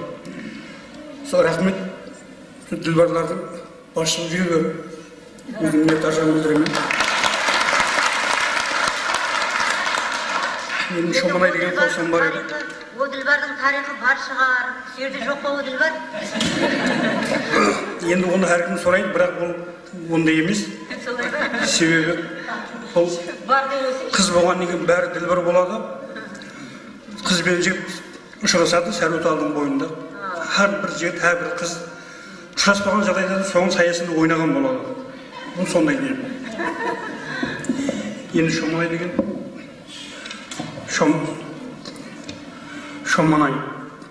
Шоманай жаңа қала ескі қорғаны, талайлары дәурен сүрген мініп жорғаны, дәуірлер өтмеше саза береді Сейтнияз би әулесінің тұрғаны.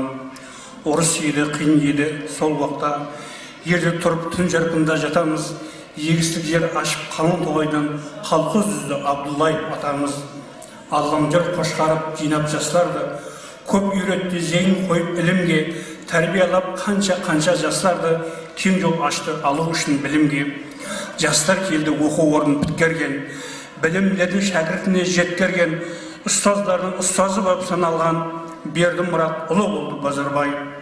Ай бүйірде кетенлердің қаласы, көзді татыр маминың даласы, ақ алтыннан қырман шашлап әр жылы минет етер қыз жігіті баласы. Қолдасында Моншақлының көлі бар, ақ қу жүзіп, ақ сазалар ойнаған, басқа жұрттан тәбиатты басқаша бағларында лала гүлдер жайнаған. Жұрт басының әділ берген пәрманы, халықтың болды қуанышлы дәрманы, Тұржан Сарипте қаһарманның шын минеттен орынланған арманы. Жібек жолдан талай жүрген каруаны, ат шығарған Жиенбай де палуаны, қара таллар самал менен тербелсе, еске түсер 16 қыз жауланы. Таза хәкім Карамаддин келгелі, суға толды салма арна сайлары, заман өгей су жайлар бой тігіліп, бағларында серқош бүлбіл сайрады. Қия балалар көзді тарта құлпырып, көшелері тегіс түзу жол болды, пақта бидай ырғалыстан далада, диқанлардың несібесі мол болды. Орындаған уақытында Өзбекстан бойынша біріншілерді болып орындады. Нестай дұрыс па? Міне, біздер сондай қуандық, Шоманайлылар биыл пақта планын орындап. Қандай жақсы. Бір ағайын болып, Карамадин Абжаловичпен біздер бір көп сілестік сол медицинскенде. Себебі тікелей сол кісінің қолына қарап тұратын едік біздер. Сол бірге сілестік, міне ұсияққа келіп, ағымызда Абрайымы план орындавадықты. Мынандай мектептер салынғадықты. Міне жібек жоллары салынғадықты. Қандай жақсы. Құда қаласа мен ойлаймын, сол Шоманай Қарақалпақстанда бір жақсы районлардың бірі болады деп. Енді бүгінгі ұшырасуымыз бір жақсы болып өтіп жатыпты, мен ойлаймын өзім.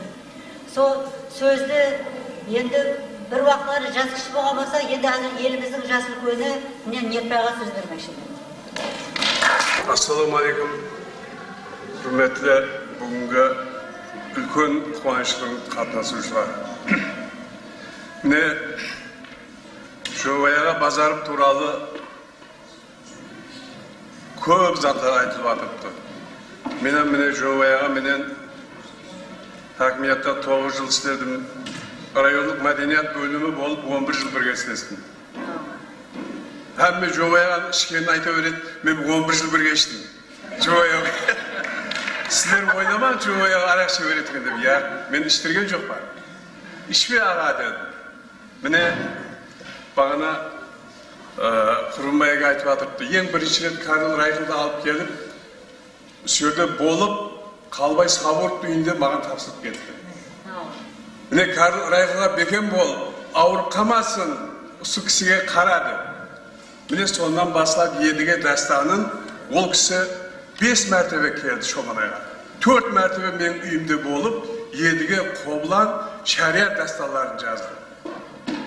Әне соның бірі едіге дастаны қазір кітап болып шықты. міне туры Жобаяға мен Өзбекстан уәлаятларының көпшілік жерлерінде болдым. Ашхабадта, Киевте, Чехословакияда бірге сапарда болып өзім алып қайттық. Міне сонда айтатұғын еді, бұл адамның қандай адам бұл? Самолеті бар ма деп сұрайтын еді мен. Бұл кісілер жерде жүргізуге болмайды. Сол халық ауызекі творчествосын осы уақытқа шекем, ауызекі айтып алып келген адам ғой бұл деп айтатұғын еді. Сонда Жобаяға сахнада тұрып Чехословакияда жырлағанда, бұл кісінің тамағында не бар деп сұрайды мені. Урама деген жаңа переводчигіміз бар, Ділмаш Құрымбая. Бұл не деп атыпты деп сұраймын ғой. Мұна тамағында не бар дейді, қырылдап тұрған не зат дейді. Мен айтамын, естат жоқ. Міне сондай бір лахида бір дауыс берген адам еді. Оған мұздай ма, ыссы ма, суық па бәрібір. Ішетте жырлай береді ғой. Сондай адам еді. Мен осы мектептің атын қояды дегенге яма қуандым. Себебі көп жыл бірге жолдас болдым, көп жыл жүрдім. Нәжімәдин аға министріміз болды. Жырауға бекем бол бала дейді ма айтам. Бекем мен аға деймін, ауылда ма ауылда деймін, жеткер дейді, жеткері мен алып қайт дейді, алып қайтамын. Жаңа айтып адыпты әмме Жобая енді азырақ шетінен ішмесе мұрты түсейіп тұрады еді. Ішсе көгеріп тұрады олай, мұрты. Сондан білетін мен. Сөйт үйде бір уақытта Карл Райхлға енді қонақ болғасын, дастырған жайып, сыйлап адырпыз, арақ қойып адырпыз. Карл Райхлайды құйма. Үшінші мәртебеме, төртінші мәртебе келгенде Шымбайдың Үчап деген қызымен келгенде. Мен шығып кетіп, осы басықтан басын байлай қалдырып, жаңа толдырып депті да жаңа балаға. Қызмет етіп жүрген балаға. Сөйтіп Карл Райхл, мен келгесін, жау не деп атыр деді. Ана қыз переводлап, аз-аздан тез құй деп атырыпты деп айтады дейді. Қара, ана қызамма мендік бол атырыпты. Бірақ Жобаяға толтырып, көп деп құй деп атырған ғой енді. Басым жоқта ішіп алайын деп. Мен міне күлкі болсын деп айтып атырыптан, міне ұсы атамыздың сондай бір қуанышлы күндеріне республикамыздың ең белгілі Абадан апаның басшылығында жазушылары, шайырлары, Кеңесбайға кеп кетті мінекей қымбатты уақытларын бөліп, сол кісілерге мінекей көп міннеттаршылық білдіремен республикамыздың басшыларына. Себебі сол екі атаққа ұсынғаннан мен өзім әммесі қол қойдырып, hücretlерін таярлап, тапсырып, сол атақларын алғанға шейін мен тынбадым. Міне бәрін көріп кетті, ол кісі жатқан жер жайлы болсын, бүгінгі үлкен қуаныш. Жаңа айтып атыпты, Құрымбая, сояқтағы адамдар шомайды қандай жерде? Әлайым сол шетелдерден келетін бір шомынай болсын. Міне біздің ұсындай таза мектебімізде бүгін сіздермен ұшырасу біздерге несіп етіп отырыпты. Әлайым ұсын мектебімізде, міне сол Жұмабай атамыздай, Базаровтай, бақсылар, жыраулар шыға берсін. Көркем өнер қайраткерлері келіп, шайырларымыз келіп, апаларымыз, ағаларымыз келіп, шоманайшылар тағы бір қуантты. Хақиқаттан міне бүгінгі жиналу, бүгінгі кеше Жұмабай ағаның бір еске алайық. Жұмабай ағаның істеген істерін бір халқымызға тағы бір танытайық деген мақсатта келді. Апаларымыз, ағаларымыз, Құдайым сол мінекей Шоманайға келген қадеміміз құтты қадем болсын. Хақиқаттан мынандай музыка мектебі, bu жақта педагогика колледжі үлкен өзгерістері болып жатыр Шоманайда. Құдайым бұндан көп өзгерістер болсын. Шоманайдың бір жаңарған жақсы күндеріне келген апалар, рахмет сіздер үшін. Міне Құдайым Жұмабай ағаның жолын беріп, әммеңіз Өзбекстанға, дүнияға белгілі инсандар болғай деп Одан кейін мен айттым, Аминаға дедім, мына сол менің гостиницасы бар. Білең, Жаскөл басшылар жататын, Әсеуілге барып жатайық дедім. Аминаға айтты, болады деді. Сөйтіп, Жұмабай аға менен бірге барып, сояқта. Сол барғанша маған айтып барды. Абадан қарындасым, 15 күн саған ешітіп айтқан жоқ едім. Бір нәрсе айтайын дейді, айт аға деді. Не болды, бір жақ біреу қалып қойды ма Германияда деді. Яқ деді. Мына үйдегі кемпірмен бір сөйлесейін, бүгін түсімде көріп шықтым деді. Онда болады деді. Сөйтіп сразу прямойды алдым да, прямойды алсам, қыздар айтады, апа Ташкентте жүрсіз бе дейді. Мен айттым, мына қасында Жұмабай жырау бар еді, Амина Құранбаев бар, біз Германияға барып келіп едік. Енді мына Жұмабайға Шоманайды әпе кемпірмен сөйлессін дедім. Сөйтіп содан кейін қалай деді, бір 2 минут сөйлесті ме, сөйлеспеді ме? Болған ма дейді соны, болды амал екен дейді. Міне сондай Жұмабай аға еді. Қай жерде жүрсе де ұлларын, қызларын, балаларын ойлап, бір балам үйленіп еді, енді соның тойын берсем деген, құдағайларын шағырсам екен деген бір табиғи нәрсе бұл. Әрбір инсанның өзі басында бар нәрсе. Міне ендігі сөзді, жұмақлаушы сөзді Жұмабай жыраудың үлкен баласына бермекшімін.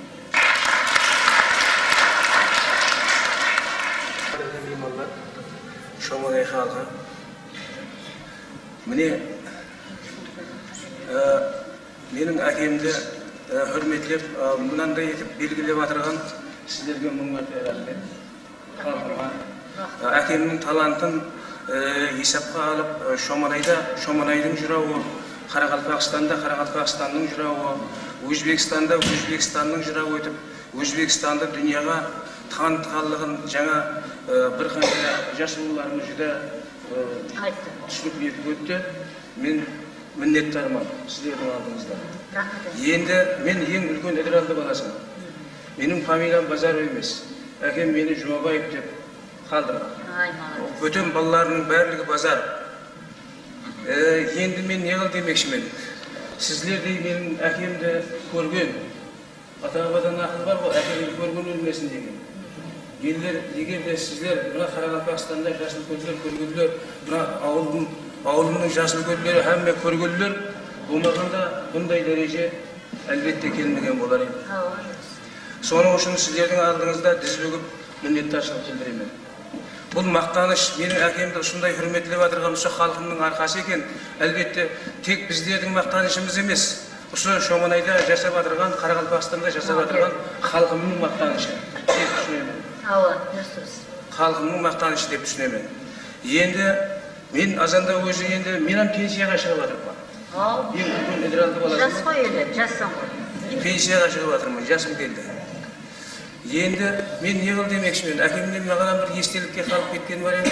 Мен адди әкемнің айтқаны бар еді, кәсіптің дүниеде ешқандай жаманы жоқ балам деп еді. Қалеген кәсіпті дұрыс меңгеріп, жақсы соны істесең, мәйлі әртіссең бе, мәйлі ұстасаң ба, мәйлі сыбаушысаң ба, дүния таң алатығын дәрежеде шығара алады екен, кәсіптің қалеген тұр. Білім бе, барлық тараулар бойынша деп түсіндірген. Себебі неге десең, соңына мен бір түсінбеушілік етіп әкеме айтқанмын, аға сен неге мені искусствоға тарауымды оқытпадың? Бұл уақытқа шейін менің шамыратаға тие берсін, соның қапталында мүмкін жүрген болар мен. Жатмаса, қандай да. Десем, өй деп айтпай балам деп, жаңағыдай кәсіптің жаңа түрлерін айтты.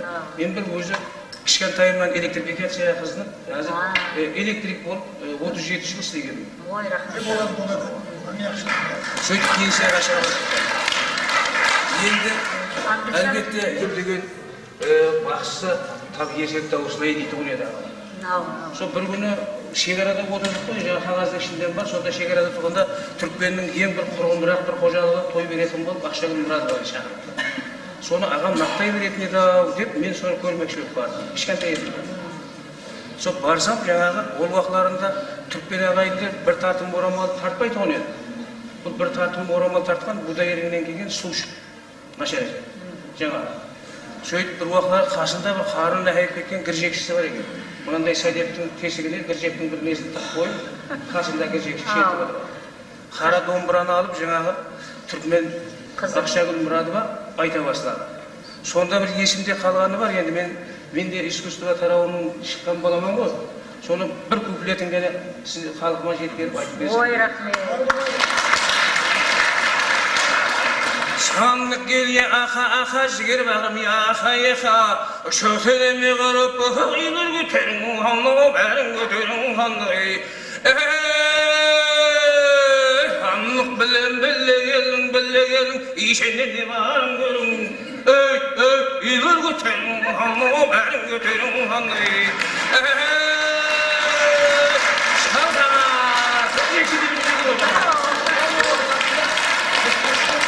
Мектеп салынған екен, сол мектеп салған жігіттің келді ме? Келе алмады, е? Соларға бір рахмет айтпақшымын. Қандай жақсылап сондай салған, Дала суық, біздер міне отырмыз жым-жылы ғана жерде. Сол Шоманайда жылы жерде отыру деген мен бірінші мәртебе шығады. Болмаса әр уақыт азанда да айтып жатырмын, күйеуім не киіп барсам екен, суық па екен. Міне сондай жылы жерде отырмыз. Президентімізге мың рахмет. Балаларымызға сондай жаратып беріп жағдайларды. Енді балалар музыка мектебінде Тобаназар. Балаларым әр уақыт нота білсін. Міне соңғы уақытлар біздерде нама дөретушілер көбейіп кетті, комбайсылар көбейіп кетті. Бір нота білмейді, нота жаз десем. Ол қалай дөретеді? Міне солардың бәрі, біздер осы отырғандардың бәрі міне осы. Міне Дәулет Мұрат, міне біздің қайнаға, мен, біздер малдар музыка мектебінде оқамыз. 7 жыл музыка мектебінде скрипкада оқамыз. 4 жыл музыкальное училище, онан кейін я институт, я консерватория. Әне содан кейін сен жақсы музыкант болады. Соның үшін балалар нота білсін. Экзаменде де яттан білмейсің деп айтам. Мен өзім мектепте директор болғанда айтатын едім. Яттан білмейме, нотаға қарап шертсін. Сен нотаға шертіп, экзамен тапсырған бала ертең соны яттан айтып береді. Яқ білмейсің сен кет деген болмайды. Сол яттан соны шыдамлық алып, сол бала 5 нота болсын, 7 нота болсын, сол балалар үйренсін. Ертең Құда қаласа сіздің аз балаларды көреміз. Бір виртуоз балалар шықсын. Ертең келешек Хауазы, Нихал, Зульфия сыйлығына лауреатларына лайық балалар шықсын. Сіздерге үлкен табыстар деймін. Ендігі концертіміз жас балалардың атқаруында.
Аққулар қонақлады қырхам ойыма, дидары жаңарып ауыл қаланың, өзгеріп бармақта айма айына.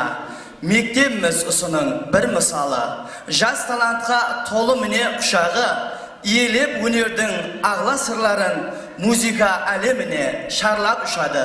Ассаламу алейкум әзиз меймандар, құрметлі бүгінгі кешеміздің қатынасушылары. Бүгінгі кешемізге арналған Шоманай районлық халық білімдендіру мекемелері қызметтері методикалық тамилу һәм шөкемлестіру бөліміне қарасты 13-ші салы балалар музыка һәм көркем өнері мектебінің таярлап келген концерт бағдарламасын назарыңызға ұсынамыз. Ана жердің палын сораман десең, минеттен рахат табаман десең, жақсы елат қай жерлерде бар десең, қол бұлғап шақырып алар Шоманай. Исметов сөзіне, халық намасына қосық Шоманай. Атқарады Нүкісбай Жұмамұратов.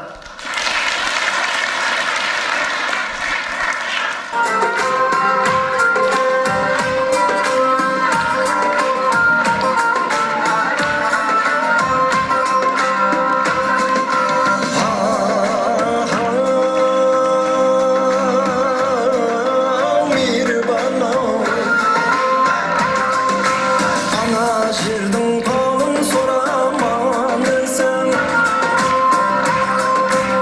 Tüynetten rahat tabamanızın Şahsıyat kay yerlerde bağlı sene Kol bağlap şahır kana alaşamanay Şahsıyat kay yerlerde bağlı sene Kol bağlap şahır kana alaşamanay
жас музыкадан келешек авратлардың музыкаға көркем өнерге деген қызығушылығы жүдә бәлен.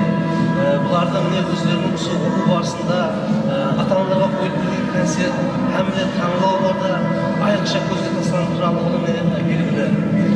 Мен бүгін осы күні Жұмабай Жырау базардың жарқын естелігіне арналған кешеде болып өткен ол туралы айтылған жүзі үлкен тәсірлі сөздер туралы оқушыларымыз естіп өздеріне бір рухи азық алады деп есептаймын.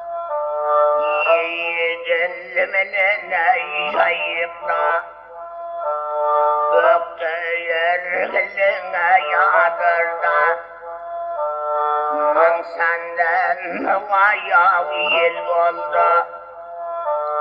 Orman deteye bir boldun Özlüysem artar benim günahım, özlüysem artar benim günahım. Kalbime tuğralandım, yendanım bir.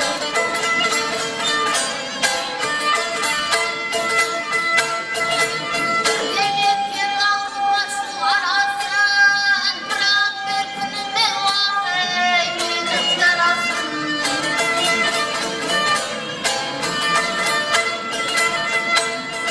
Şahan mağan havviseti parasın, şahan mağan havviseti parasın. Hazreti Yusuf'tan vakay, üstün ömrüm bir.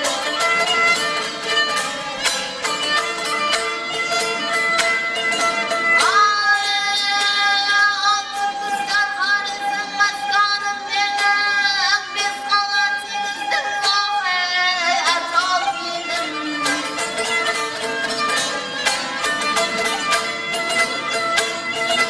Ayşe işlet arzu eyleydi kümlüm, Ayşe işlet arzu eyleydi kümlüm. Bana nedir yedi vakay, insanımdır bir.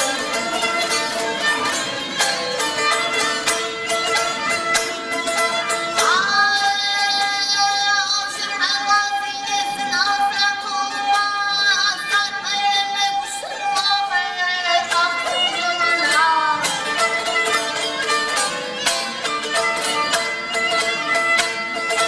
Bildim muratıbı hakkı kuluna Tanrım sahavatı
Ana şirdim palım sorama dersin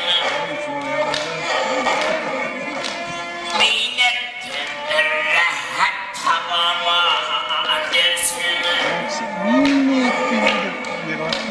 Şahsıyla hayırlıdır vadisine Yekol bulgar şahır kanalar sonunayı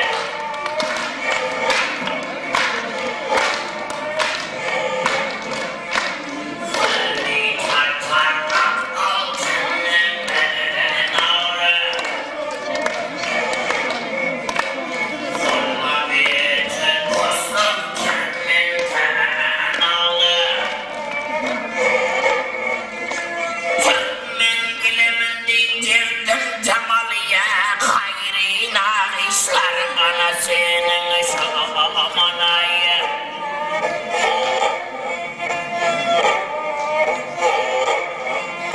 Şaman ay kız bakıt tapaycılasa